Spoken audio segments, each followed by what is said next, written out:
These are this afternoon's top stories. St. Kitts Nevis taking steps to be removed from EU list of non-cooperative nations, CARICOM countries progressing in women empowerment, and Afghan women defy the Taliban and apply to join police force. Hello and welcome to the ZIZ Midday Newscast. Today is Thursday, March 15th, 2018. I am Shaira Flanders. Nationally, Financial Secretary Hilary Hazel says St. Kitts Nevis will be communicating with the European Union regarding the Federation being listed as a non-cooperative jurisdiction for tax purposes. During the Prime Minister's press conference on Wednesday, Mrs. Hazel said the EU's period of assessment runs until the end of the year, so it is possible for a country to be taken off the list before then. The EU has a period of assessment up until December 31st, 2018. And so at any point, a country can be deemed uncooperative by their concerns and by their standards, and can also be delisted at any point.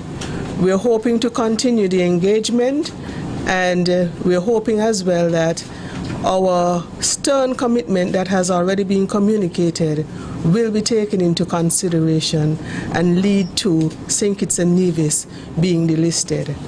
She said she also expects that the country's laws may have to be reviewed to fall in line with the EU's demands.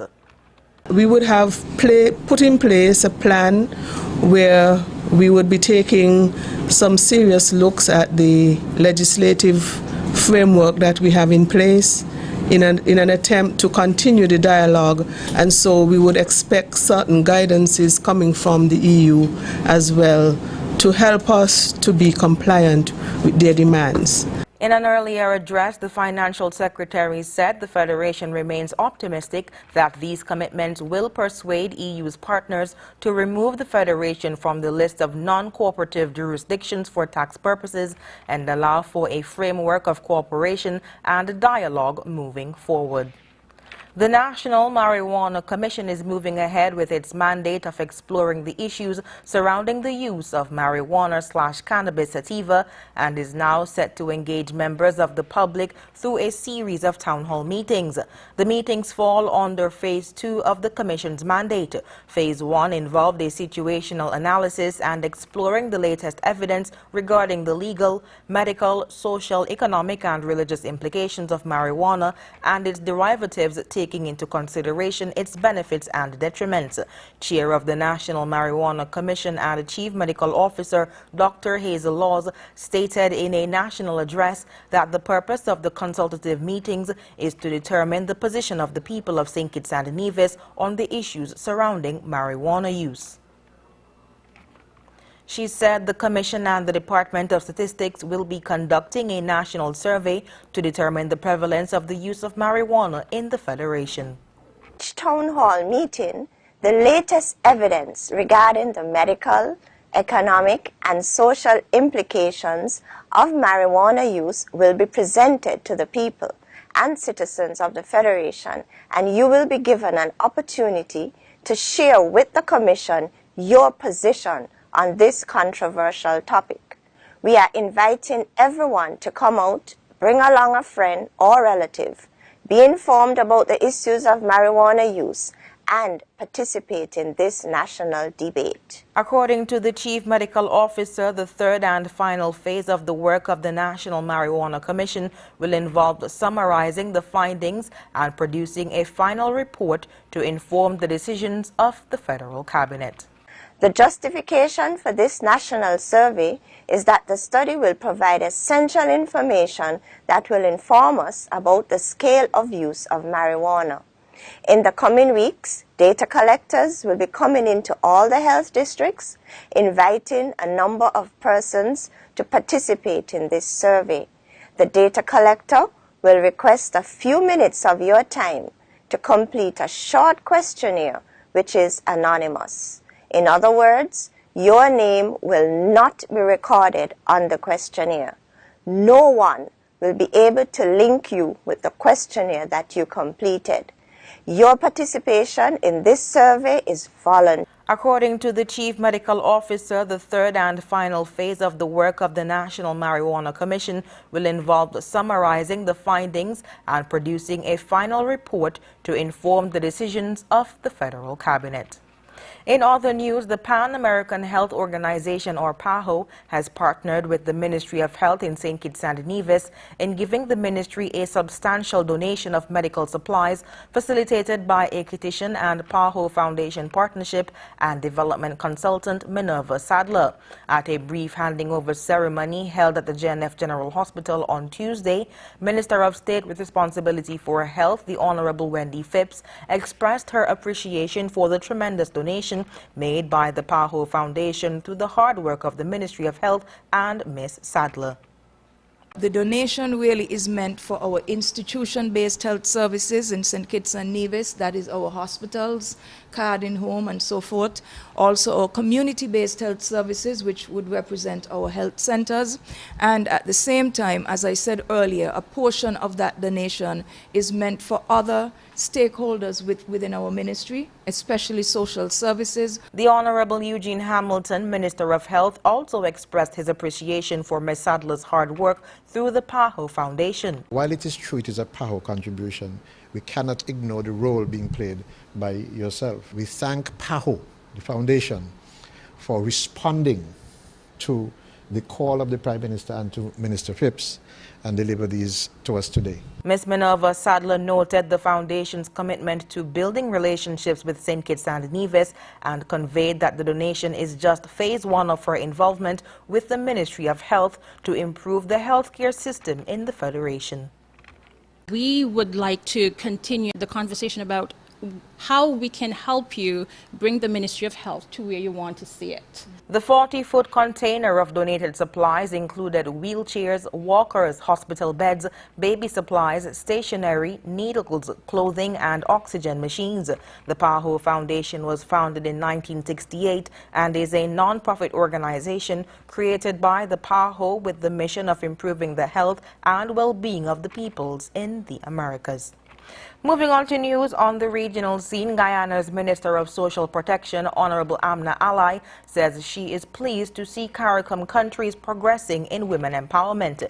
HGP's Kristen Macklingham has the latest on that story.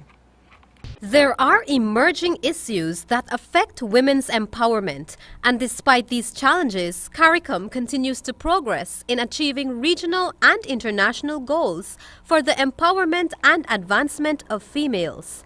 That's according to Guyana's Minister of Social Protection, Amna Ali. Promoting gender equality and the empowerment of women has been a central priority for CARICOM states. We believe that women must become full and equal partners in all processes affecting their lives. Minister Ali addressing the 62nd Commission on the Status of Women taking place at the United Nations headquarters in New York on Monday. According to Minister Ali, the elimination of all forms of discrimination against women continues to be a strong focus in all of the CARICOM countries.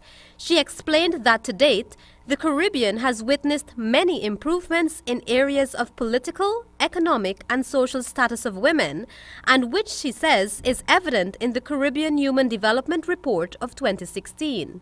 Women show higher access to and performance in secondary and tertiary education than men, thereby reducing gender gaps in labor markets and mitigating the earning gaps with men. Minister Ali also noted that rural women ensure food security for their communities, strengthen economies, and build climate resilience. Therefore, budgetary allocations must cater for the development of all women in rural areas. This year, the Commission is being held under the theme, Challenges and Opportunities in Achieving Gender Equality and the Empowerment of Rural Women and Girls. Reporting for HGP Nightly News, I am Kristen Macklingham. Still on the regional scene, 354 students attached to primary schools in East Port of Spain, Trinidad, were treated to a screening of popular Marvel film Black Panther at the Digicel IMAX Theater on Wednesday. More in this C News report. 354 students attached to primary schools in East Port of Spain were treated to a screening of popular Marvel film Black Panther at the Digicel IMAX Theater on Wednesday. The initiative was part of a collaborative effort between the TTPS, the Downtown Owners and Merchants Association, and Cinema One. As a society, that we recognize that the differences that can be made of our society, how we shape the society into the future, is heavily dependent on how we shape the young people to enter that future. You are the young people in the society, and you are the ones we have to influence in a positive way so that your behavior can be one for which the entire society can be proud of. Port of Spain Mayor Joel Martinez praised the initiative and hoped that it make a positive impact on children in attendance. The City of Port of Spain welcomes this initiative as one of the strengthening ties with our communities and as an avenue to uplift and inspire our youths. I encourage all of the participating students to remain focused, continue choosing education over everything else. That is the gateway to your success. DOMA President Gregory Aboud also praised downtown businesses for supporting the initiatives. We don't always get the support from the business community that we think efforts like these deserve, and these businesses really responded immediately. To you, the children of East Port of Spain, I would like to say that you need to be told repeatedly that there is no limit to what you could achieve. And on the international scene, President Donald Trump reportedly said he told the Canadian Prime Minister the U.S. has a trade deficit with Canada despite not knowing the truth. Here's more. At a fundraising speech Wednesday, President Donald Trump reportedly bragged about making up trade information in a meeting with Canadian Prime Minister Justin Trudeau. The Washington Post obtained audio from the speech. The outlet reports Trump told Trudeau that the U.S. has a trade deficit with Canada, even though Trump, quote, had no idea if it was true. Trudeau countered Trump's claim, emphasizing Canada does not have a deficit. Trump insisted Trudeau was wrong and instructed staff to verify the information because he couldn't believe it. Trump says he admitted Trudeau was right about the deficit, but that it, quote, doesn't include energy and timber. According to the U.S. Trade Representative Office's most recent data from 2016, the U.S. had a trade surplus with Canada that year. More cases of violence against women were reported in Afghanistan last year than ever before. However, when new laws were introduced, they failed to include penalties for the crimes. Critics say the problem lies in the difficulty of changing the conservative mindset in Afghanistan. Al Jazeera's Tony Bertley reports from Kabul. This, the latest batch of young hopefuls sitting the Afghan police entrance exam. 70 young women were included in the 4,000 applicants, the highest number to date. It's a career about honour and survival. I want to join the police to help defend my country and fight for the rights of my people and the rights of women. The war in Afghanistan has touched many, but few as hard as Samira and her family. Her two sisters, Noor Ul-Haya and Manora, were police officers in Fizabad in Badakhshan province. As they drove to work with their mother, the Taliban stopped their car, dragged the young women out and strangled them. Their bodies were dumped in the river. They were targeted because they were police. I couldn't do anything. My daughters were screaming, "Help me, mother, help me." It was terrible. The family had to flee the province after receiving death threats. Samira still clutches the cord used to kill her sisters. Despite what happened, she's determined to join up. I am scared of the Taliban. Wherever they see us, they will kill us. Perhaps they might riddle me with bullets or strangle me. I can't go home anymore, so I am determined to join the police for the memory of my sisters and to serve my country. Females in the security services are often treated more harshly by the Taliban, which has consistently opposed women's rights. Those rights have steadily improved for some women in Afghanistan, mainly in the cities, but not as fast as many would have liked. The drawing up of a new penal code left out a section about penalising violence against women, and a draft law aimed at making the harassment of women an offence has been left untouched for a year. They deliver speeches and play politics with their words, and the women of Afghanistan are tired of their empty promises and lies. Changing laws is one thing, but changing the conservative mindset in much of the country is quite another. There is definitely more freedom and support for some women in the country today, but even so, the number of cases of physical and sexual abuse against women is not falling, they are rising. Last year saw an increase of 11% in those cases, and 2,300 women and girls committed suicide because of abuse. But in reality, those figures are said to be much higher because many women are too scared to report violence to a male-dominated police force. Samira's sisters were victims not only of war, but also of deep-rooted discrimination. It seems clear that long after the last bullet has been fired, the women of Afghanistan will still be fighting a battle. Tony Bertley, Al Jazeera, Kabul. And now for the weather. Present weather is fair. Winds are light, blowing from the east at a speed of 6 miles per hour. Seas are moderate with waves reaching up to 7 feet. Small craft operators and sea bathers should exercise caution, mostly on the north and east sides of the islands. The weather today is expected to be mostly sunny and dry, and tonight will be mostly fair. Sunset today will be at 6:21 p.m. and sunrise tomorrow will be at 6:19 a.m. And that brings us to the end of the ZIZ Midday Newscast. Join us this evening for these stories and more in detail. Thank you so much for tuning in. I am Shaira Flanders. Have a good one.